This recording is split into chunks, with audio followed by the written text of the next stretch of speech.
Si alguien me hubiera dicho que el peor día del padre de mi vida no iba a empezar con un grito, ni con un golpe, ni con una infidelidad, sino con una hoja de papel doblada en cuatro, me habría reído. Pero esa mañana, cuando vi a Mateo salir de su cuarto con la lengua asomada de concentración y las manos manchadas de plumón, sentí un nudo raro en el pecho. Era orgullo. Y también era miedo. Porque uno aprende a reconocer el ambiente donde vive, igual que uno reconoce el clima antes de que llueva. Mi hijo tenía 7 años y esa edad en la que los niños creen que el amor se demuestra con cosas simples. Un dibujo. Una carta. Un abrazo que te aprieta como si te fuera a soldar el corazón de nuevo. Mateo venía caminando despacio, sosteniendo algo contra su pecho, como si llevara un secreto valioso. Cuando llegó a mí, me miró con una seriedad que no le conocía. Esa seriedad de los niños cuando sienten que lo que van a decir importa. Papá, es para ti, dijo. Me alargó la carta. Era una hoja de cuaderno, recortada chueca por los bordes, con un corazón enorme dibujado al centro y letras grandes que se iban de subida y de bajada, como si las palabras también estuvieran nerviosas. La tomé con cuidado, como si fuera frágil. Porque lo era. Y porque lo que un niño pone en papel no es tinta, es confianza. ¿La puedo leer?, preguntó. Asentí y me senté en el sillón. Mateo se subió a mi lado, tan pegado que su hombro tocaba el mío. Esa cercanía me calmó, pero al mismo tiempo me recordó algo que yo venía tratando de ignorar desde hacía años, que el mundo, para un niño, se vuelve seguro o inseguro según cómo reaccionen los adultos que más quiere. La casa olía a café y a pan tostado. Clara, mi esposa, caminaba por la cocina hablando por teléfono con su mamá. El tono de su voz era amable, casi ansioso, como si estuviera tratando de sostener una paz que siempre parecía romperse en el mismo lugar, su familia. La familia Montes tenía un talento especial para hacerte sentir invitado y, al mismo tiempo, extranjero. Esa gente que sonríe cuando llegas, pero te mira como si tuvieras barro en los zapatos. Yo llevaba años tragándome esos momentos. A veces por cansancio, a veces por amor, a veces por miedo a que Mateo creciera viendo discusiones. Me repetía que la paciencia era una virtud. Que no vale la pena. Que lo importante era mi casa, mi hijo, mi matrimonio. Pero la verdad es que esa paciencia también era una forma de rendición. Hoy vamos a comer con tus abuelos, ¿verdad?, me dijo Mateo, moviendo los pies. Sí, campeón, respondí, intentando sonar neutral. Su cara se iluminó. Y eso me dolió un poco, porque yo sabía lo que él no sabía, que los abuelos de Clara no eran abuelos para todos de la misma manera. Con Mateo podían ser dulces 5 minutos, hasta que se les olvidaba que un niño escucha incluso cuando nadie le habla directo. Mateo empezó a leer su carta en voz alta, señalando con el dedo cada palabra para no perderse. Papá, te quiero mucho. Gracias porque siempre me llevas a la escuela. Gracias por hacerme huevos con carita. Gracias por jugar conmigo aunque estés cansado. Eres fuerte. Eres bueno. Me gusta cuando me dices, campeón. Quiero ser como tú cuando sea grande.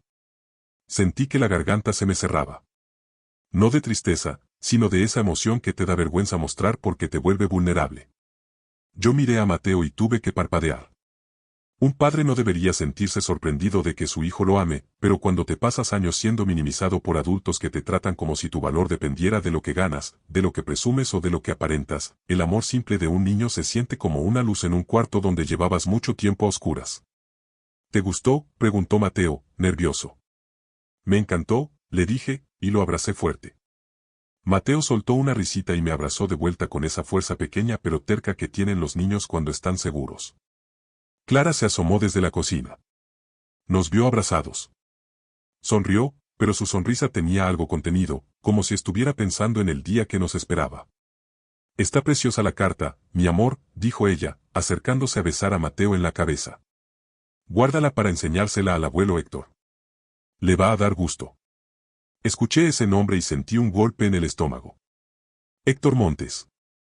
El tipo de hombre que nunca levanta la voz, pero te aplasta con frases que parecen chistes. El tipo que te felicita por ser buen papá como quien felicita a un perro por sentarse. El tipo que cada día del padre aprovecha para recordar, frente a todos, que él sí levantó un imperio y que los demás solo siguen instrucciones. Mateo abrió los ojos con ilusión. ¿Se la puedo leer?, preguntó. Sí, dijo Clara rápido. Pero allá, para que todos escuchen qué bonito escribiste. Yo quería decirle que no. Quería decirle a Mateo que esa carta era nuestra, que no necesitaba validación de nadie. Quería decirle a Clara que su familia no merecía tocar algo tan limpio con manos acostumbradas a ensuciar todo con burla. Pero no lo dije. Me odié un poco por no decirlo. Y al mismo tiempo, pensé que tal vez esta vez sería diferente. Que tal vez, con una carta así, incluso Héctor se quedaría sin palabras. Nos preparamos para salir. Mateo se puso su camisa azul porque dijo que se veía formal para el Día del Padre. Yo me puse una camisa sencilla, limpia. Nada de marcas. Nada de relojes llamativos. Nunca me gustó presumir. Y, si soy honesto, con ellos no presumía por una razón más, porque para la familia Montes, cualquier cosa que yo llevara siempre era motivo de comparación. Si era sencilla, era porque yo era básico. Si era buena, era porque seguro fue Clara la que la compró. No había salida. Así que uno aprende a no darles material. En el camino, Mateo cantaba. Clara revisaba el celular. Yo manejaba en silencio. Sentía que algo venía. No un desastre, sino una tensión. Como cuando estás en una película y la música baja, y tú sabes que en cualquier momento alguien va a abrir una puerta. Llegamos a la casa de los Montes. Grande. Bonita. Fría. De esas casas que parecen diseñadas para impresionar, no para abrazar. Elena, la suegra, nos recibió con un beso rápido. Miró a Mateo con ternura automática. Luego me miró a mí y su sonrisa se quedó a medias, como si se le hubiera olvidado incluirme. Pasen, dijo. Julián, el cuñado, ya estaba ahí, hablando fuerte, contando algo sobre negocios y contactos. Como siempre. Cuando me vio, levantó una ceja y me dio una palmada en el hombro. Samuel. Llegaste. Pensé que hoy te ibas a escapar para que te celebraran en tu casa, dijo, y soltó una risa que arrastró a 2 o 3 sonrisas alrededor. Yo sonreí por educación. Mateo no entendió. Clara se adelantó, como si no hubiera escuchado. Héctor apareció desde el comedor. Venía con un vaso en la mano. Caminaba con esa seguridad de quien cree que su presencia ordena el mundo. Se acercó a Mateo primero, lo despeinó como si fuera un trofeo y luego miró hacia mí. Feliz Día del Padre, dijo. A ver si hoy sí te mereces que te lo digan. Alguien rió. Alguien más sonrió. Clara apretó los labios, pero no dijo nada. Yo me quedé quieto. No por miedo a Héctor, sino porque en ese momento vi a Mateo, y Mateo estaba sonriendo, esperando que lo de chiste terminara y empezara lo bonito. Mateo sacó la carta del bolsillo como quien saca un tesoro. Abuelo, yo hice esto para mi papá, dijo con orgullo. Héctor alzó las cejas, sorprendido, pero de esa sorpresa que no es admiración, sino curiosidad. Extendió la mano.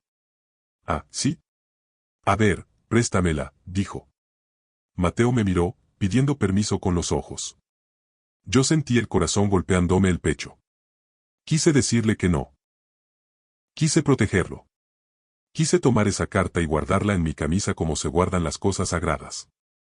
Pero Héctor ya estaba ahí, con la mano extendida, con todos mirando, con esa presión social que hace que la gente se calle para no arruinar el momento.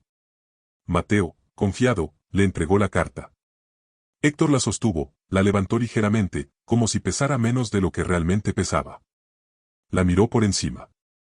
Sonrió de lado. Bueno, dijo, girándose hacia la mesa donde estaban todos. Esto hay que leerlo en voz alta. Que se escuche. A ver qué puso el niño. Y mientras Héctor se aclaraba la garganta y todos se acomodaban para escuchar, yo entendí algo demasiado tarde, esa carta acababa de salir de las manos de mi hijo, y había caído en las manos de alguien que nunca supo amar sin dominar. El silencio que se formó alrededor de la mesa no fue respetuoso. Fue expectante.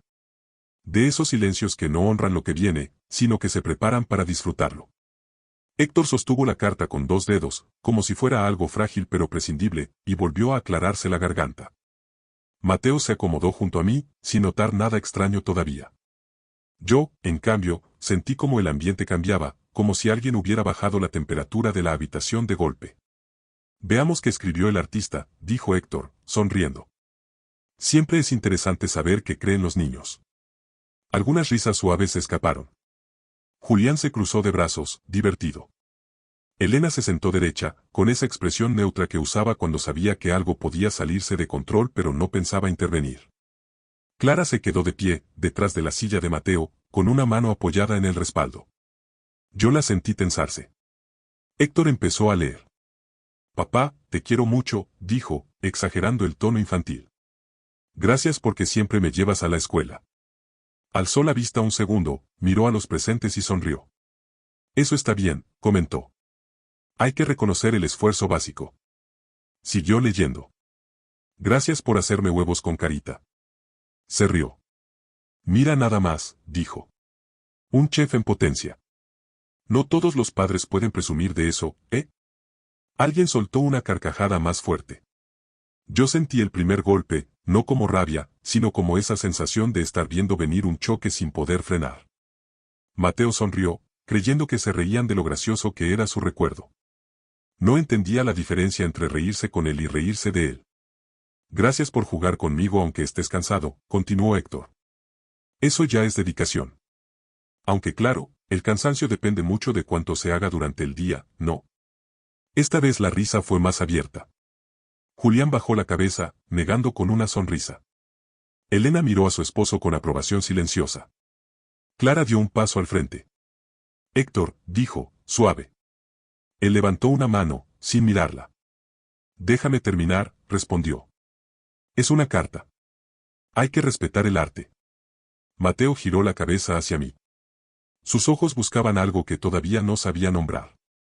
Yo le sonreí, pero fue una sonrisa forzada, tensa. Mi cuerpo estaba rígido.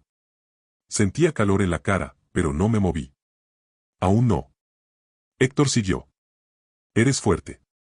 Eres bueno. Leyó despacio, marcando cada palabra. Qué bonito concepto. Ser fuerte. Ser bueno. Hizo una pausa. Miró la hoja. Luego a mí. Aunque todos sabemos que esas cosas son relativas, añadió. ¿Verdad? El silencio ya no era risa. Era incomodidad selectiva. Esa en la que nadie se siente responsable, porque nadie es el objetivo directo, todavía. Me gusta cuando me dices, campeón, leyó. Eso sí es importante. La motivación verbal. Aunque claro, también hay otras formas de motivar a un hijo, con ejemplo. Mateo frunció un poco el ceño. Fue un gesto mínimo, casi imperceptible, pero yo lo vi. Lo vi porque era mi hijo, porque conocía cada una de sus microexpresiones. Sabía que algo ya no le cuadraba. Héctor respiró hondo, como preparándose para el cierre. Y aquí viene la parte final, anunció. Quiero ser como tú cuando sea grande. Alzó la vista. Esta vez no sonrió. Caminó unos pasos alrededor de la mesa, como si estuviera dando una charla. Eso, Mateo, es muy tierno, dijo. Pero recuerda algo, hijo. Uno siempre quiere que los niños apunten alto. Que aspiren a más. Mateo abrió la boca, como si fuera a decir algo, pero no lo hizo. Yo sentí su mano buscar la mía debajo de la mesa. Porque ser buen papá está bien, continuó Héctor, pero no es suficiente. Hay que ser algo más, ¿no creen? Algunas cabezas asintieron. Otras bajaron la mirada. Nadie dijo nada. Bueno, dijo Héctor, doblando la carta.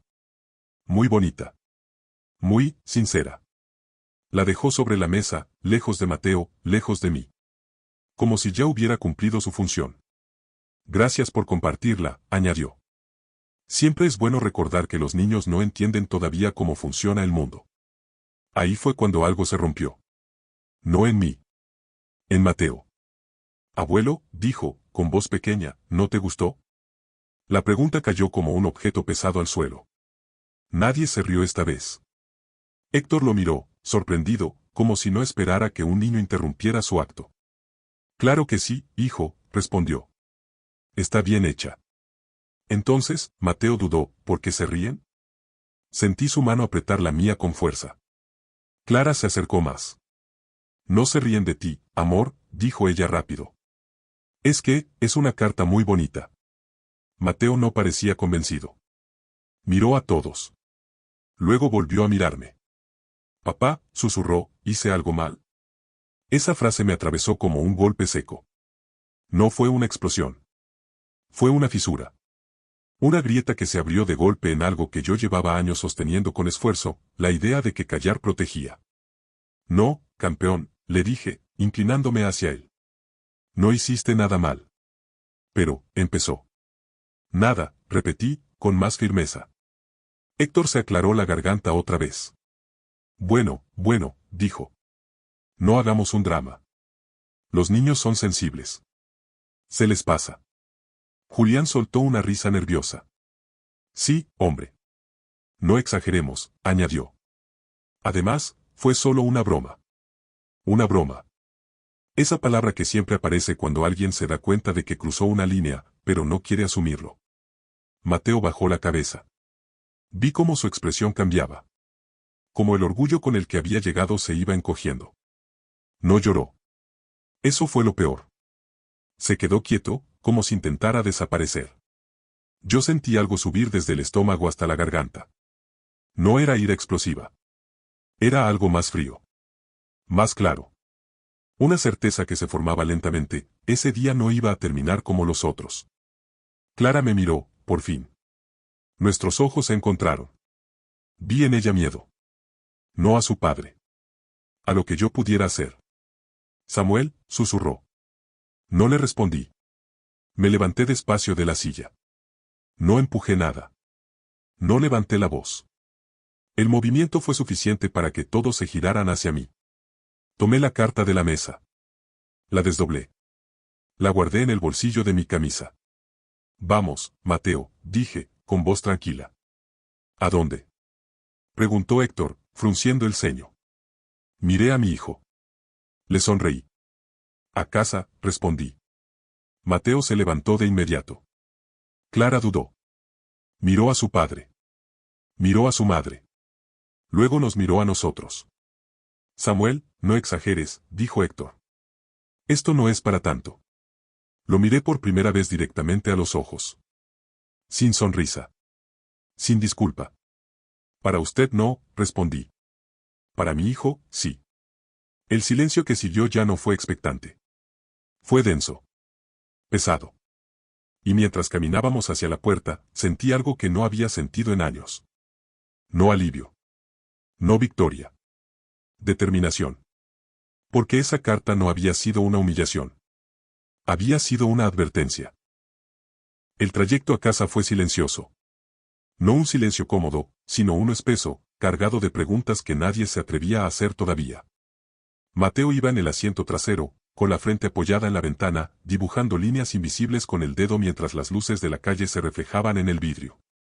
Clara miraba al frente, rígida, como si cualquier movimiento pudiera detonar algo que llevaba tiempo conteniéndose.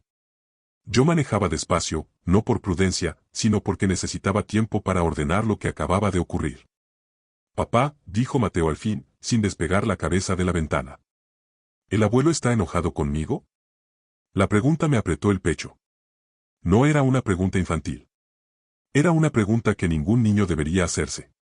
No, campeón, respondí. El abuelo tiene formas feas de hablar a veces. Pero eso no tiene nada que ver contigo. ¿Entonces por qué se rió? Insistió. Yo pensé que le iba a gustar.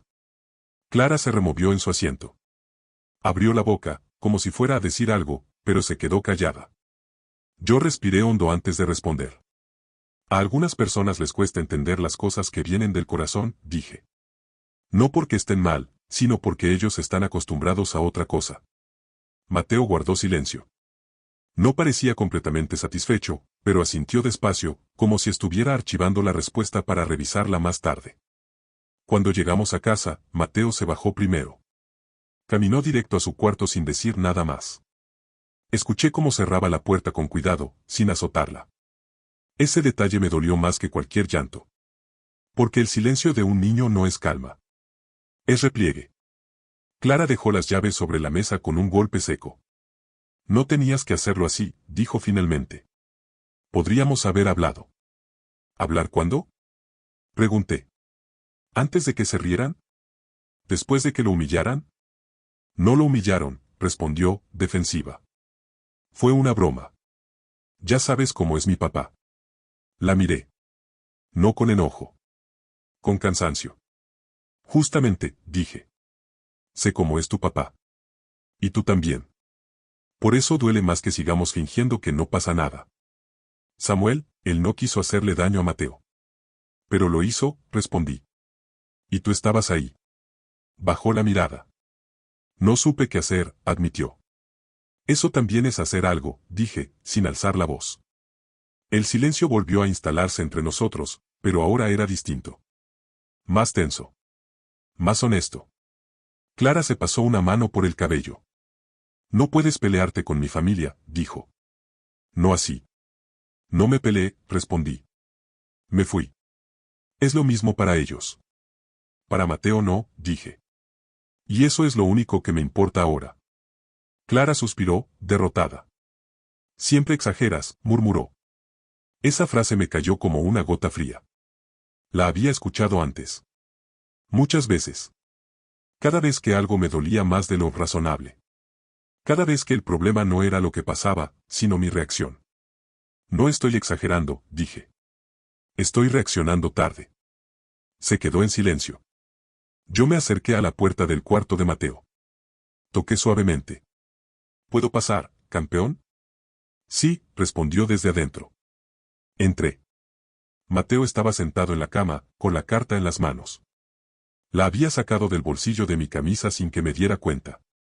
La miraba como si fuera un objeto extraño, algo que ya no entendía del todo. Papá, dijo. ¿Puedo hacer otra carta? Una mejor. Me arrodillé frente a él. No, respondí. Esta es perfecta. Pero, dudó. Si la hago mejor, tal vez ya no se rían. Tomé aire. Elegí mis palabras con cuidado. Porque hay frases que se te quedan pegadas toda la vida. Escúchame bien, Mateo, le dije. Nunca, nunca tienes que cambiar lo que sientes para que alguien deje de burlarse. El problema no es tu carta. El problema es quien no sabe leerla. Sus ojos se llenaron de lágrimas, pero no lloró. Me abrazó fuerte, enterrando la cara en mi cuello. Yo lo abracé de vuelta, sosteniéndolo como si pudiera blindarlo contra todo lo que vendría. ¿Ya no vamos a ver al abuelo? Preguntó, con voz pequeña. No por ahora, respondí.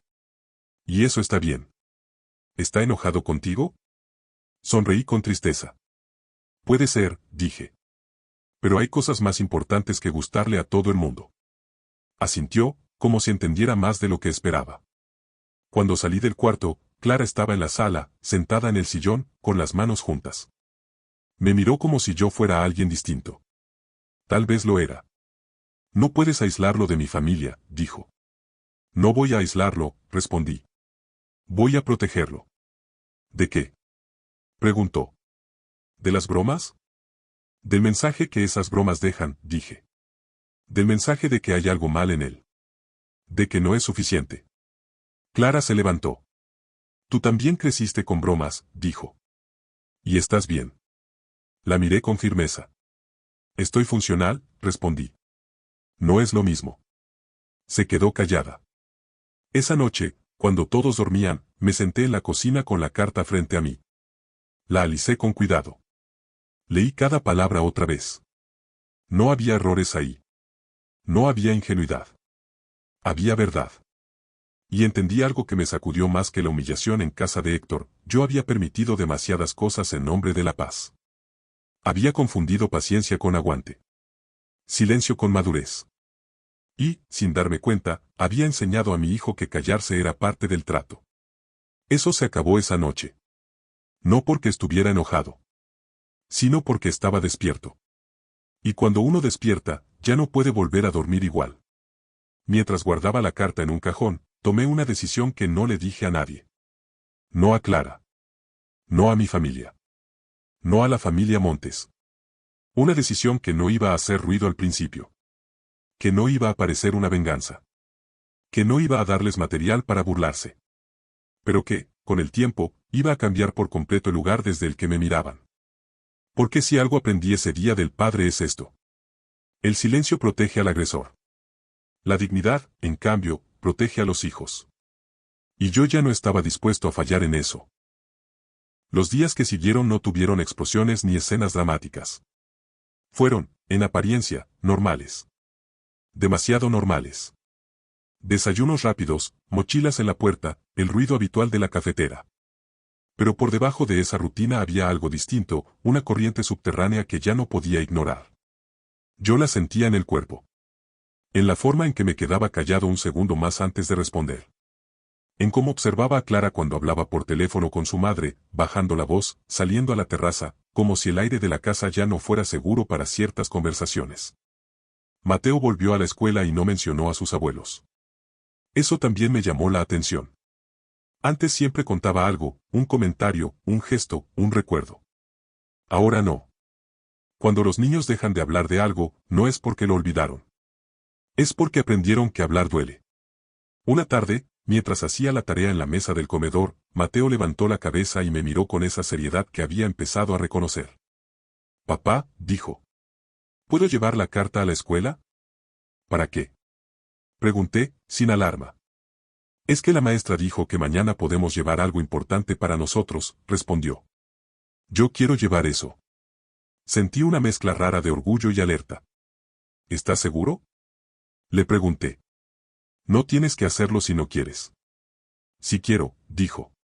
Porque es verdad. Asentí. No le dije nada más.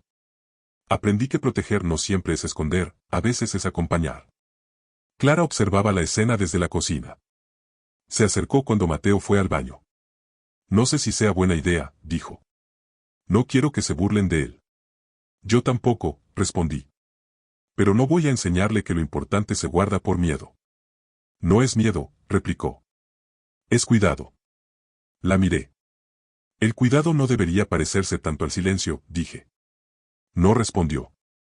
Se quedó mirando el piso, como si buscara una grieta donde esconder la conversación. Esa misma noche, el teléfono sonó. No necesitaba mirar la pantalla para saber quién era. La familia Montes tenía una puntualidad casi ceremonial cuando se trataba de arreglar las cosas a su manera. Samuel, dijo la voz de Héctor, firme, contenida. Tenemos que hablar. No ahora, respondí. No te estoy pidiendo permiso, dijo. Es importante. Para usted, contesté. Para mí, no tanto. Hubo un silencio breve. Luego, ese tono condescendiente que conocía bien. Mira, no exageremos lo del otro día. Fue un malentendido. Los niños son sensibles, ya sabes. Lo sé, dije. Por eso me fui. No tenías que irte, insistió. Le diste una impresión equivocada al niño. Cerré los ojos un segundo. La impresión equivocada se la dio usted, respondí. Yo solo no la validé. Siempre tan dramático, dijo. Clara está muy afectada. No deberías ponerla en esa posición. Ahí entendí que no iba a escuchar nada nuevo. Que la llamada no era para entender, sino para recuperar control. Buenas noches, Héctor, dije. Samuel, no cuelgues. Colgué. Cuando Clara volvió a la sala, supo de inmediato. ¿Fue mi papá? Preguntó. Sí. ¿Qué quería? Lo de siempre, respondí. Que finjamos que no pasó nada. Se sentó frente a mí. No puedes romper así con mi familia, dijo.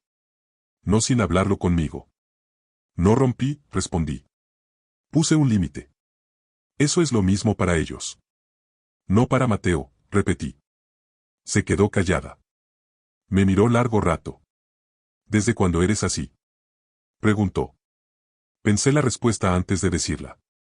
Desde que entendí que mi silencio le estaba enseñando algo que no quiero que aprenda. Los días avanzaron. Mateo llevó la carta a la escuela. Volvió contento. La leí, dijo. Nadie se rió. ¿Y qué pasó? Pregunté. La maestra dijo que era muy bonita, respondió. Y que tu papá debe ser alguien importante si escribiste eso de él. Sentí algo aflojarse por dentro. Como si una cuerda demasiado tensa se soltara un poco. ¿Te sentiste bien? Le pregunté. Sí, dijo. Porque era verdad. Esa palabra volvió a golpearme, verdad. Tan simple. Tan incómoda para algunos. Esa noche, mientras Mateo dormía, me senté a revisar papeles. Cuentas. Correos. Proyectos que había ido postergando para no mover las aguas. Me di cuenta de que había construido mi vida profesional alrededor de la idea de no incomodar a nadie. Siempre disponible. Siempre adaptable. Siempre agradecido por oportunidades que otros consideraban menores. Encontré un correo que había ignorado semanas atrás. Una propuesta concreta. Nada ilegal. Nada espectacular. Algo que implicaba independencia. Riesgo. Responsabilidad. Algo que, sobre todo, implicaba dejar de depender del ecosistema social de los montes. No respondí esa noche. Pero lo marqué. Clara se levantó y me encontró ahí, con la computadora abierta. ¿Qué haces?, preguntó. Pensando, respondí. ¿En qué? La miré. Dudé. No por miedo, sino porque entendí que no todo se comparte en el mismo momento. En el futuro, dije. Suspiró. Siento que te estás alejando. Me estoy acercando a algo, respondí. No es lo mismo. Se sentó a mi lado. No quiero perderte, dijo, casi en un susurro. Yo tampoco quiero perderme, respondí. No hubo respuesta inmediata. Se apoyó en mi hombro. No la aparté. Pero tampoco me moví para abrazarla. No por castigo. Por honestidad. Porque abrazar en ese momento habría sido prometer algo que todavía no estaba claro. Esa noche soñé con la mesa del comedor de los montes. Con la carta en el centro. Con las risas congeladas. Pero esta vez, Mateo estaba de pie, firme, sosteniendo la hoja, leyendo sin titubeos. Nadie se reía. Nadie interrumpía. Desperté con el corazón acelerado y una idea clara: no podía controlar lo que otros hicieran. Pero sí podía decidir desde dónde responder. Al día siguiente, respondí el correo. No con urgencia. No con rabia. Con decisión. Porque entendí algo que me había negado durante años: la dignidad no se exige en voz alta. Se construye en silencio, con acciones coherentes, hasta que los demás no tienen más remedio que ajustarse o quedarse atrás. Y yo ya no estaba dispuesto a quedarme quieto esperando que alguien más aprendiera a leer una carta escrita con amor. Los días que siguieron no tuvieron explosiones ni escenas dramáticas. Fueron, en apariencia, normales. Demasiado normales. Desayunos rápidos, mochilas en la puerta, el ruido habitual de la cafetera. Pero por debajo de esa rutina había algo distinto, una corriente subterránea que ya no podía ignorar. Yo la sentía en el cuerpo. En la forma en que me quedaba callado un segundo más antes de responder. En cómo observaba a Clara cuando hablaba por teléfono con su madre, bajando la voz, saliendo a la terraza, como si el aire de la casa ya no fuera seguro para ciertas conversaciones. Mateo volvió a la escuela y no mencionó a sus abuelos. Eso también me llamó la atención. Antes siempre contaba algo, un comentario, un gesto, un recuerdo. Ahora no.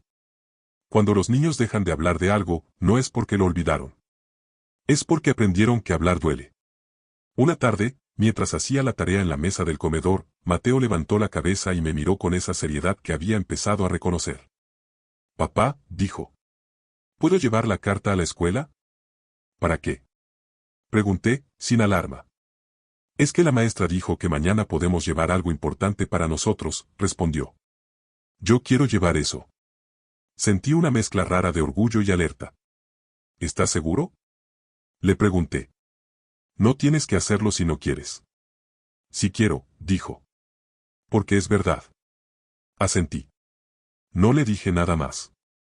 Aprendí que proteger no siempre es esconder, a veces es acompañar. Clara observaba la escena desde la cocina. Se acercó cuando Mateo fue al baño. No sé si sea buena idea, dijo. No quiero que se burlen de él. Yo tampoco, respondí. Pero no voy a enseñarle que lo importante se guarda por miedo. No es miedo, replicó. Es cuidado. La miré. El cuidado no debería parecerse tanto al silencio, dije. No respondió. Se quedó mirando el piso, como si buscara una grieta donde esconder la conversación. Esa misma noche, el teléfono sonó. No necesitaba mirar la pantalla para saber quién era. La familia Montes tenía una puntualidad casi ceremonial cuando se trataba de arreglar las cosas a su manera. Samuel, dijo la voz de Héctor, firme, contenida. Tenemos que hablar. No ahora, respondí. No te estoy pidiendo permiso, dijo. Es importante. Para usted, contesté. Para mí, no tanto. Hubo un silencio breve. Luego, ese tono condescendiente que conocía bien. Mira, no exageremos lo del otro día. Fue un malentendido. Los niños son sensibles, ya sabes. Lo sé, dije. Por eso me fui. No tenías que irte, insistió. Le diste una impresión equivocada al niño. Cerré los ojos un segundo. La impresión equivocada se la dio usted, respondí. Yo solo no la validé. Siempre tan dramático, dijo. Clara está muy afectada. No deberías ponerla en esa posición. Ahí entendí que no iba a escuchar nada nuevo. Que la llamada no era para entender, sino para recuperar control. Buenas noches, Héctor, dije. Samuel, no cuelgues. Colgué. Cuando Clara volvió a la sala, supo de inmediato. ¿Fue mi papá? Preguntó. Sí. ¿Qué quería? Lo de siempre, respondí. Que finjamos que no pasó nada. Se sentó frente a mí. No puedes romper así con mi familia, dijo. No sin hablarlo conmigo. No rompí, respondí. Puse un límite. Eso es lo mismo para ellos. No para Mateo, repetí. Se quedó callada. Me miró largo rato. ¿Desde cuándo eres así? Preguntó. Pensé la respuesta antes de decirla. Desde que entendí que mi silencio le estaba enseñando algo que no quiero que aprenda. Los días avanzaron. Mateo llevó la carta a la escuela. Volvió contento. La leí, dijo. Nadie se rió. ¿Y qué pasó? Pregunté. La maestra dijo que era muy bonita, respondió. Y que tu papá debe ser alguien importante si escribiste eso de él. Sentí algo aflojarse por dentro. Como si una cuerda demasiado tensa se soltara un poco. ¿Te sentiste bien? Le pregunté. Sí, dijo. Porque era verdad. Esa palabra volvió a golpearme, verdad. Tan simple. Tan incómoda para algunos. Esa noche, mientras Mateo dormía, me senté a revisar papeles. Cuentas. Correos. Proyectos que había ido postergando para no mover las aguas. Me di cuenta de que había construido mi vida profesional alrededor de la idea de no incomodar a nadie. Siempre disponible. Siempre adaptable. Siempre agradecido por oportunidades que otros consideraban menores. Encontré un correo que había ignorado semanas atrás. Una propuesta concreta. Nada ilegal. Nada espectacular. Algo que implicaba independencia. Riesgo. Responsabilidad. Algo que, sobre todo, implicaba dejar de depender del ecosistema social de los montes. No respondí esa noche. Pero lo marqué. Clara se levantó y me encontró ahí, con la computadora abierta. ¿Qué haces? Preguntó. Pensando, respondí. ¿En qué? La miré. Dudé. No por miedo, sino porque entendí que no todo se comparte en el mismo momento. En el futuro, dije. Suspiró. Siento que te estás alejando. Me estoy acercando a algo, respondí. No es lo mismo. Se sentó a mi lado. No quiero perderte, dijo, casi en un susurro. Yo tampoco quiero perderme, respondí. No hubo respuesta inmediata. Se apoyó en mi hombro. No la aparté. Pero tampoco me moví para abrazarla. No por castigo. Por honestidad. Porque abrazar en ese momento habría sido prometer algo que todavía no estaba claro. Esa noche soñé con la mesa del comedor de los montes. Con la carta en el centro. Con las risas congeladas. Pero esta vez, Mateo estaba de pie, firme, sosteniendo la hoja, leyendo sin titubeos. Nadie se reía. Nadie interrumpía. Desperté con el corazón acelerado y una idea clara, no podía controlar lo que otros hicieran. Pero sí podía decidir desde dónde responder. Al día siguiente, respondí el correo. No con urgencia. No con rabia. Con decisión. Porque entendí algo que me había negado durante años, la dignidad no se exige en voz alta. Se construye en silencio, con acciones coherentes, hasta que los demás no tienen más remedio que ajustarse o quedarse atrás. Y yo ya no estaba dispuesto a quedarme quieto esperando que alguien más aprendiera a leer una carta escrita con amor. El cambio empezó a notarse afuera antes que dentro de la casa. No porque yo lo anunciara, sino porque cuando alguien deja de acomodarse, el mundo alrededor se ve obligado a reajustarse. Respondí correos con más firmeza. Dije no a reuniones que antes aceptaba por compromiso. Empecé a cerrar acuerdos sin consultar cada detalle con Clara, no por falta de respeto, sino porque por primera vez entendí que mi criterio no necesitaba validación constante. Mateo lo percibió antes que nadie. Los niños siempre lo hacen. Estás distinto, me dijo una mañana, mientras lo llevaba a la escuela. No como enojado, distinto bien. ¿Distinto cómo? Pregunté. Como cuando alguien ya sabe a dónde va, respondió. Sonreí. Me sorprendió que lo dijera así, con esa claridad que no viene de la experiencia, sino de la intuición. Me di cuenta de que el cambio más importante no era el profesional, ni siquiera el familiar. Era interno. Yo había dejado de reaccionar y había empezado a decidir. Clara, en cambio, se movía en un territorio más incierto.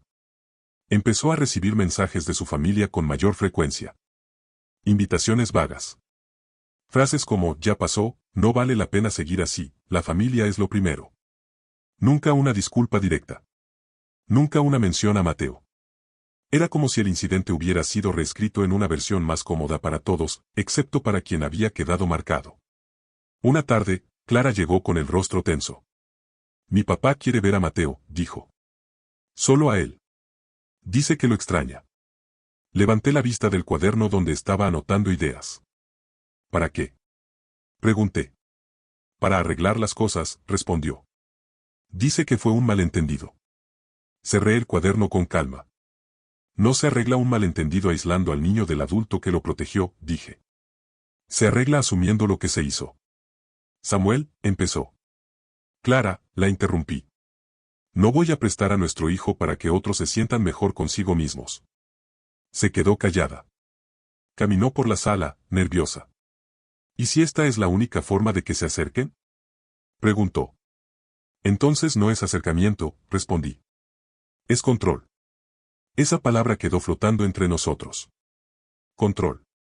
La misma fuerza que había dominado cada reunión familiar, cada comentario disfrazado de broma, cada silencio incómodo. Por primera vez, la nombrábamos.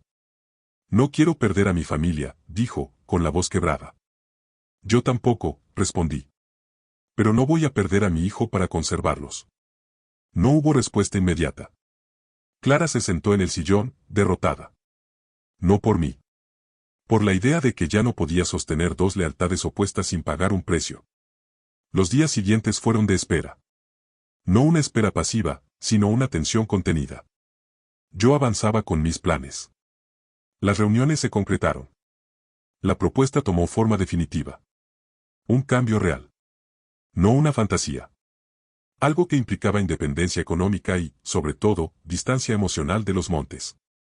Una noche, mientras cenábamos, Clara habló. Si aceptas eso, dijo. Nada va a volver a ser igual. La miré con honestidad. Nada ya es igual, respondí. Solo que ahora lo estamos mirando de frente. Mateo levantó la vista del plato. ¿Vamos a mudarnos? Preguntó. No por ahora, dije. Pero puede que tengamos más espacio. ¿Para qué? Insistió. Para respirar, respondí. Asintió, como si eso fuera suficiente explicación. El viernes siguiente, recibí una llamada inesperada. Julián, el cuñado. Nunca me llamaba directamente. Siempre era a través de Clara. Samuel, dijo. Necesitamos hablar. No creo, respondí. Mi papá está muy molesto, continuó. Dice que lo estás dejando como el malo de la historia. Sonreí sin humor. No lo estoy dejando como nada, dije. Él eligió su papel. No puede seguir así, replicó. Esto está afectando a todos. A todos menos a Mateo, respondí. Y eso ya es una mejora. Hubo un silencio tenso. ¿Qué quieres? Preguntó al fin. Pensé un segundo. Nada, respondí. Eso es lo nuevo. Colgué. Esa noche, Clara no habló. Se quedó sentada en la cama, mirando la pared. Yo me acosté a su lado sin tocarla. No por frialdad, sino porque entendí que había procesos que no se acompañan con abrazos, sino con espacio. Tengo miedo, dijo finalmente. Yo también, respondí. Pero no del mismo lado. ¿Y si esto nos rompe? Preguntó. Miré el techo. Lo que nos rompe es fingir que no pasó nada, dije. Lo otro, es crecimiento, aunque duela. Se dio la vuelta. No lloró. Yo tampoco. Al día siguiente, llevé a Mateo al parque. Jugamos fútbol. Reímos. En un momento, se sentó a mi lado, sudado, feliz. Papá, dijo. ¿Sabes qué? ¿Qué? Respondí. Cuando el abuelo se rió, yo pensé que tú no ibas a decir nada, confesó. Como otras veces. Sentí el estómago encogerse. ¿Y ahora qué piensas? Pregunté. Me miró serio. Que puedo decir cosas, respondió. Y que si alguien se burla, me puedo ir contigo. No dije nada. No hizo falta. En ese instante entendí el verdadero alcance de lo que estaba pasando. No se trataba de ganar una batalla familiar ni de imponer respeto a la fuerza. Se trataba de algo más profundo, estaba cambiando el mapa emocional de mi hijo. Estaba enseñándole que el amor no humilla. Que la familia no hiere para divertirse. Que irse también puede ser una forma de decir no. Cuando regresamos a casa, Clara nos vio entrar riendo. Algo en su expresión cambió. No alivio. No resistencia. Comprensión. Esa noche, se sentó frente a mí. No voy a llevar a Mateo sola a verlos, dijo. Si vuelven a verlo, será contigo. La miré. Asentí. No era una victoria. No era una rendición. Era un punto de inflexión. Y yo sabía que lo más difícil aún no había ocurrido. Porque cuando alguien pierde el control sobre ti, no se retira en silencio. Empieza a presionar desde otros lugares. Pero esta vez, no me encontró dispuesto a retroceder. Porque ya no estaba reaccionando a una burla. Estaba respondiendo a una lección. Y esa lección había sido escrita por un niño. En una hoja doblada en 4. La presión no llegó de golpe. Llegó en capas. Primero fueron los mensajes indirectos, esos que no dicen nada concreto pero buscan provocar una reacción. Frases sueltas que Clara leía en voz alta, como si al pronunciarlas perdieran fuerza: los niños necesitan a sus abuelos, no es sano guardar rencor, la familia se arregla hablando. Ninguna mencionaba la carta. Ninguna mencionaba la burla. Todas insinuaban que el problema era el silencio, no lo que lo había provocado. Yo escuchaba sin interrumpir. No porque estuviera de acuerdo, sino porque ya había aprendido que responder a medias solo alarga discusiones que no llevan a ningún lado. Clara empezó a notar ese cambio. Antes yo discutía. Ahora, elegía cuándo hablar. Y eso la inquietaba más que cualquier reclamo. Una tarde, regresó del trabajo con el rostro pálido. Hablé con mi mamá, dijo. Dice que papá está muy afectado. Que no duerme bien. Asentí despacio. ¿Dijo por qué? Pregunté. Dice que se siente traicionado, respondió.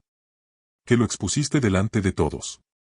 No pude evitar una sonrisa breve, amarga. Él leyó una carta de un niño para burlarse, dije. Yo solo me llevé a mi hijo a casa. Para ellos, insistió, eso fue una humillación. La miré con calma. La humillación no fue que nos fuéramos, respondí. Fue reírse de lo que un niño ama. Clara se sentó frente a mí. Se frotó las manos, nerviosa. Me están pidiendo que hagamos algo, dijo. ¿Qué cosa? Pregunté, aunque ya lo intuía. Una comida, respondió. En su casa. Dicen que quieren cerrar el capítulo. ¿Mateo estaría ahí? Pregunté. Sí, admitió. Pero prometen que no habrá comentarios. Respiré hondo. No se prometen cosas que no se han entendido, dije. Y menos cuando se trata de un niño. ¿Entonces qué quieres? Preguntó, exasperada. ¿Que nunca volvamos a verlos? Negué con la cabeza. Quiero algo muy simple, respondí. Que alguien diga, nos equivocamos. Nos burlamos. Lastimamos. Sin excusas. Sin bromas. Sin pero. Clara se quedó en silencio. Sabía que eso era pedir demasiado para su familia. Eso no va a pasar, dijo finalmente. Entonces tampoco va a pasar la comida, respondí. Se levantó de golpe. Siempre tienes que poner condiciones. Exclamó. No son condiciones, dije. Son límites. Es lo mismo. Gritó. Mateo apareció en el pasillo, descalzo, con el pijama puesto. ¿Están peleando?, preguntó. El grito se evaporó de inmediato. Clara se giró hacia él. No, amor, dijo, forzando una sonrisa. Solo estamos hablando fuerte. Mateo me miró. No dijo nada. Pero su expresión lo decía todo. Ya sabía distinguir cuando los adultos mienten para tranquilizar. Ven, campeón, le dije. Vamos a terminar el rompecabezas. Se acercó. Tomó mi mano. Clara nos observó alejarnos hacia la sala. Vi en sus ojos algo nuevo. No enojo. Miedo. Miedo a quedarse en medio. Esa noche, cuando Mateo se durmió, Clara se sentó a mi lado en el sofá. Siento que te estoy perdiendo, dijo. No me estás perdiendo, respondí. Me estás viendo completo por primera vez. No sé si puedo enfrentar a mi familia como tú lo haces, admitió. No te estoy pidiendo que los enfrentes, dije. Te estoy pidiendo que no nos expongas. Guardó silencio. Si ellos no cambian, empezó. Entonces cambiaremos nosotros, completé. No por castigo. Por coherencia. Esa palabra la dejó pensativa. Coherencia. Algo que nunca había sido prioridad en la casa de los Montes, donde las apariencias siempre ganaban. 2 días después, llegó el mensaje final. No del suegro. De la suegra. Samuel, no entendemos por qué exageras. Siempre has sido sensible. Héctor solo quería aligerar el ambiente. Si Mateo se sintió mal, fue porque tú te levantaste y lo sacaste. Los niños perciben la tensión de los padres. Leí el mensaje 2 veces. Luego se lo mostré a Clara sin decir nada. Ella lo leyó. Su rostro cambió.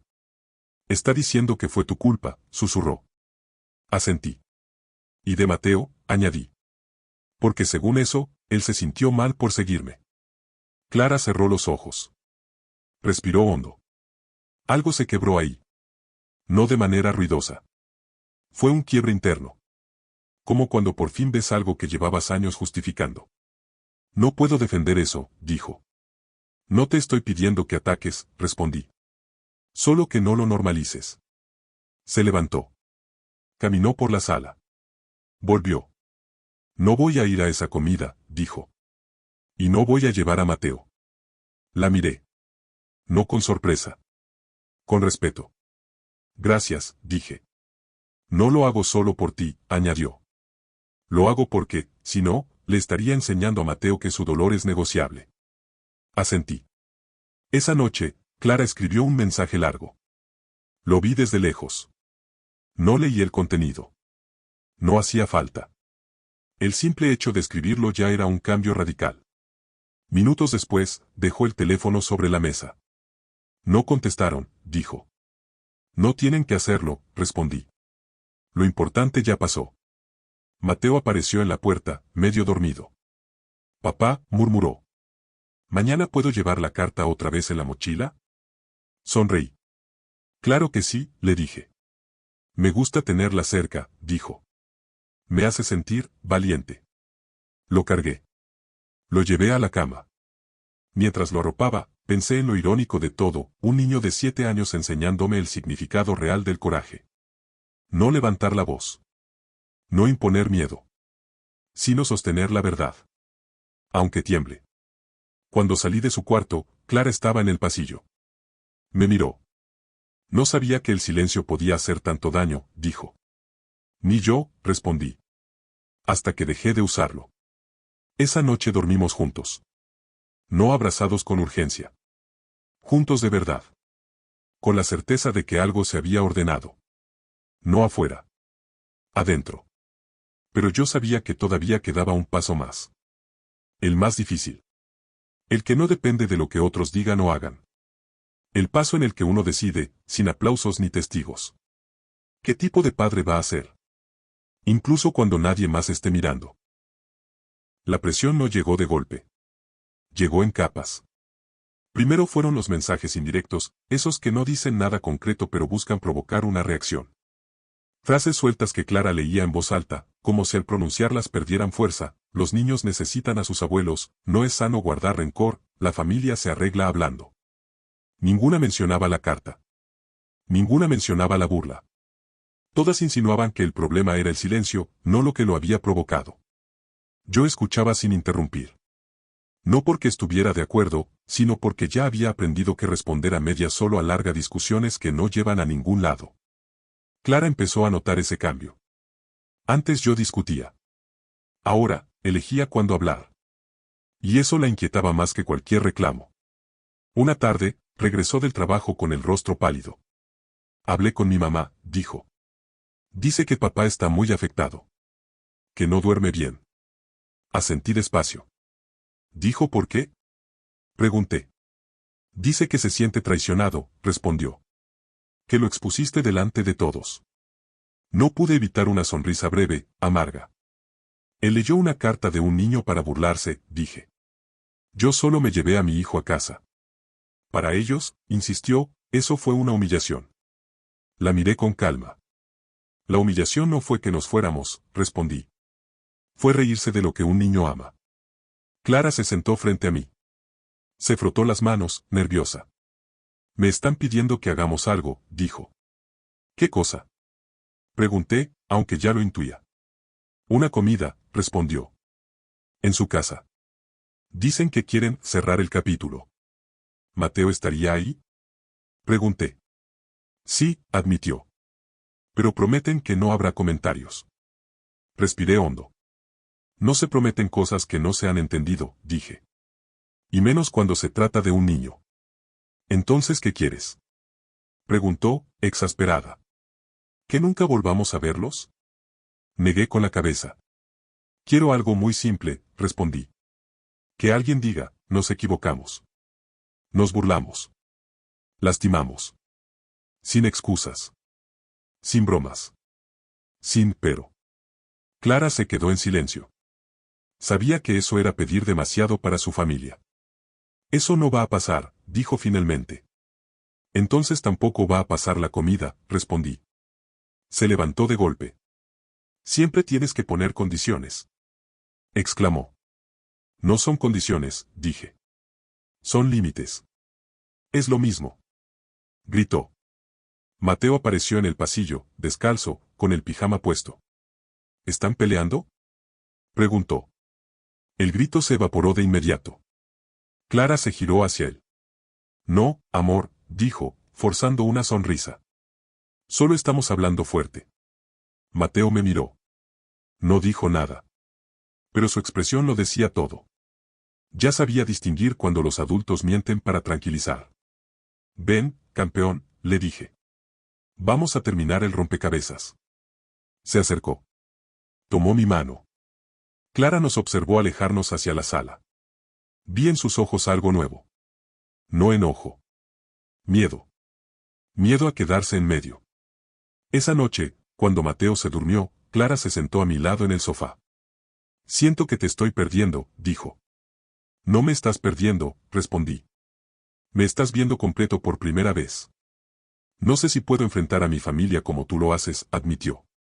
No te estoy pidiendo que los enfrentes, dije. Te estoy pidiendo que no nos expongas. Guardó silencio. Si ellos no cambian, empezó. Entonces cambiaremos nosotros, completé. No por castigo. Por coherencia. Esa palabra la dejó pensativa. Coherencia. Algo que nunca había sido prioridad en la casa de los Montes, donde las apariencias siempre ganaban. 2 días después, llegó el mensaje final. No del suegro. De la suegra. Samuel, no entendemos por qué exageras. Siempre has sido sensible. Héctor solo quería aligerar el ambiente. Si Mateo se sintió mal, fue porque tú te levantaste y lo sacaste. Los niños perciben la tensión de los padres. Leí el mensaje 2 veces. Luego se lo mostré a Clara sin decir nada. Ella lo leyó. Su rostro cambió. Está diciendo que fue tu culpa, susurró. Asentí. Y de Mateo, añadí. Porque según eso, él se sintió mal por seguirme. Clara cerró los ojos. Respiró hondo. Algo se quebró ahí. No de manera ruidosa. Fue un quiebre interno. Como cuando por fin ves algo que llevabas años justificando. No puedo defender eso, dijo. No te estoy pidiendo que ataques, respondí. Solo que no lo normalices. Se levantó. Caminó por la sala. Volvió. No voy a ir a esa comida, dijo. Y no voy a llevar a Mateo. La miré. No con sorpresa. Con respeto. Gracias, dije. No lo hago solo por ti, añadió. Lo hago porque, si no, le estaría enseñando a Mateo que su dolor es negociable. Asentí. Esa noche, Clara escribió un mensaje largo. Lo vi desde lejos. No leí el contenido. No hacía falta. El simple hecho de escribirlo ya era un cambio radical. Minutos después, dejó el teléfono sobre la mesa. No contestaron, dijo. No tienen que hacerlo, respondí. Lo importante ya pasó. Mateo apareció en la puerta, medio dormido. Papá, murmuró.